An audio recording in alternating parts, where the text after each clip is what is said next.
This is not the time for you to go to school and come back at home and be eating until you get admission, or go to school and not do anything throughout the period while you're in school apart from going to school. No. The landscape of this thing is changing. You have to actually have more that you're bringing to the table. So I'm going to give you some practical examples and ways that you could start to think about what you can add to your CV and resume.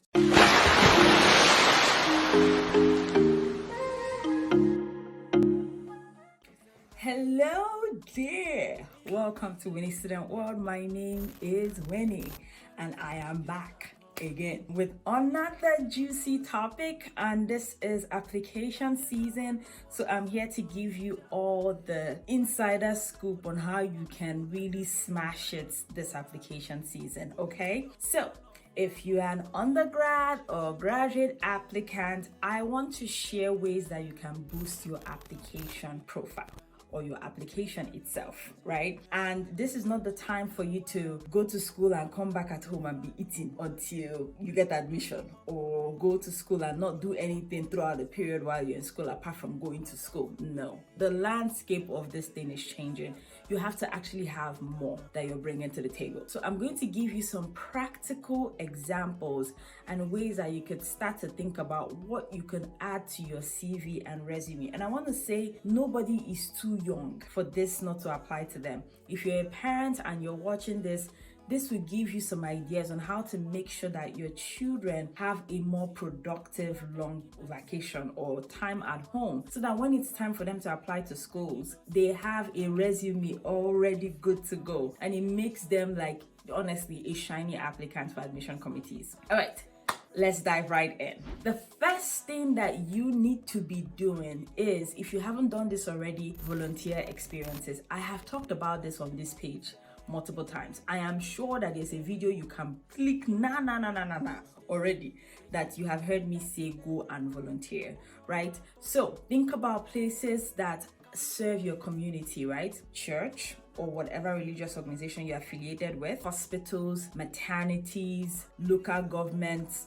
offices that always have like projects, community development activities. What are you doing with your time? You could literally help a pharmacy fetch water. You could help, a store fix, a table or bulbs. Like, you could put yourself out there and be helpful to people in your community, and then have that on your CV or resume as volunteer activities. When possible, you can go to areas where you see yourself doing that in the future, right? So if you wanted to be a nurse, for example, why not go to the clinic and offer to help, right? Even if it's to help clean, why not do that? If you want to actually be an accountant, right? Why not go to like the nearest bank organization and offer to help do something? Volunteer your time and effort, right, into doing something. What this will do for you is it will put you, number one, in positions where you could give back, and you can talk about that. Schools like people who have given back or do understand what it means to give back to their community. But also, it helps you have experiences that you could talk about in your application. It also helps you start to get an idea of what the profession that you're interested in looks like, what it's about, and again, helps you, shapes you into the person that you're going to become. Even up to the point of your visa interview, the fact that you have been out there in your community doing things, it gives you things to talk about when the consular officer asks you, why do you want to study this course, right? You know what to say because you have actually put yourself out there, put yourself in those positions, and you have gained those experiences. Remember, if you're offering people your time for free, they are less likely to say no. So as opposed to always looking for paid opportunities, learn how to offer your skills and your services for free, and in return, have those things go on your application. Okay? All right. The next thing that I want you to do or think about doing is teaching or tutoring, right? You're done with school. Yay, congratulations.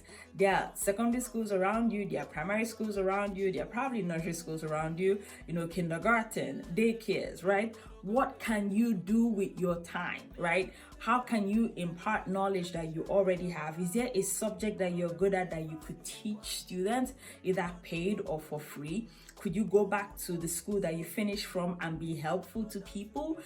Can you do those things? If you're still in school, right, can you teach while you're in school? That subject that you don't have to work too hard, that subject that you don't have to read for. What I like about teaching and tutoring is that you could also do it informally. Like, you could do it for fun, for leisure, have a small group that you share knowledge with, and have that go on your CV or resume as part of your application process.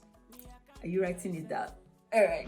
The next thing that I want you to do or consider doing is shadowing. If you are in the healthcare profession, you have probably heard this used, but it doesn't only apply to healthcare professionals, right? You could shadow anybody in any field. And what it pretty much means is that you spend time with them at their workplace and you observe what they do and learn by watching. I'm probably helping them out, but you're mostly observing what they do. If you haven't done this already and there are opportunities to do it, I highly recommend that you do it, especially if you are on the younger side of this and people are too scared to let you do anything. That's okay. Watch how the nurses work. Watch how your aunt or your uncle, who is an accountant, watch what they do. Follow your cousin to their law firm, right? Follow mom to work, follow dad to work. Shadow professions that you're interested in. You can not only put that on your CV, but again, it gives you things to talk about in your personal statement and application that makes you a very shiny candidate. All right, the next thing I want you to do is leadership experiences. That's a must. I highly recommend that you have some sort of leadership experience before you actually complete your application. And this is not hard to get, right? When your school club is asking who wants to be secretary, or who wants to be vice president, or who wants to be whatever title or position is available, don't be one of those people that, oh yes, member, only follower, no leader. Put yourself out there. You never know until you try, right? When opportunities present themselves for you to be a leader, take advantage of it, right? When an event is going on, a project is going on, something is being planned, right? Take advantage of leadership opportunities, because then that way you have things that make you a well-rounded candidate. And schools love to see how you have taken initiative and what you have done to lead things or to move people forward or to contribute to something as a leader, right? Are you a class captain? Are you a prefect? If there are opportunities to do that, have you signed yourself up for those opportunities? If you go to one of those schools where you do elections, have you put your name on the ballot, right? Even if you don't win, putting yourself out there for leadership opportunities would give you things to talk about and would enrich your life as a person and as an applicant if you do get into those positions. All right, the next tip is to get techy. We are in a technology internet generation, so please do not stay on your phone all day and be watching funny videos. Be useful. Yeah, be useful. And again, you don't have to be an undergrad student. You don't have to be in university. You can be in secondary school and you are useful to yourself. Learn things, learn how to do things. You can start learning how to code. If you want to go into IT, you want to apply to computer science programs, right? You could talk about how you have taken beginner classes on coding. You could talk about how you have, watched a few YouTube videos on this topic and this is what you have learned. Schools know that you're young. Schools also know that you don't have that much resources available to you. But the ones that you have, what are you doing with it, right? That's the question. What do you do with your phone? What do you do with your laptop? What do you do with internet connections, right? If you're older and you have, again, more opportunities and more resources, then do more, right? Talk about the skills that you have learned and shared with people. Have you learned how to use a particular software? Have you started using that skill to contribute meaningfully to something else in your life, right? Even if you're going into a healthcare field, right? Getting techy and being both technological savvy or technologically savvy, and being out there online in a good and positive way is never out of status. It truly isn't. And this is a golden opportunity to tap into that aspect of you. Now, these things I have shared with you are not only good for you to get admitted into the program or to get funded because they will enrich your application, no, but because you already have a CV or you already have a resume that you're developing. Guess what? When it is time for on-campus jobs, you're not going to be one of those people scrambling to find what to put on their CV to submit. You would have more than enough on your CV for a freshman, right, to get a job on campus. When they see you and see somebody else who hasn't done anything else but get a high SAT score, guess who they're going to pick? You. When they see you and see another undergrad graduate who didn't do anything other than get like a 4.0 out of 4.0, who are they going to give the assistantship to?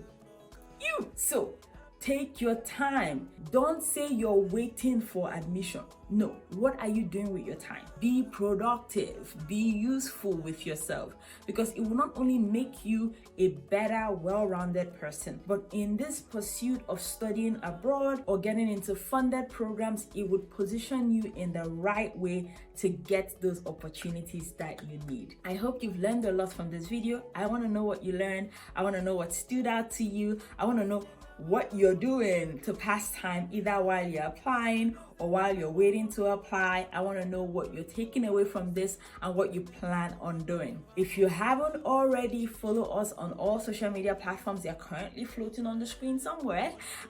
Also, go on our website and subscribe to our newsletter, because we send out juicy, amazing information every week.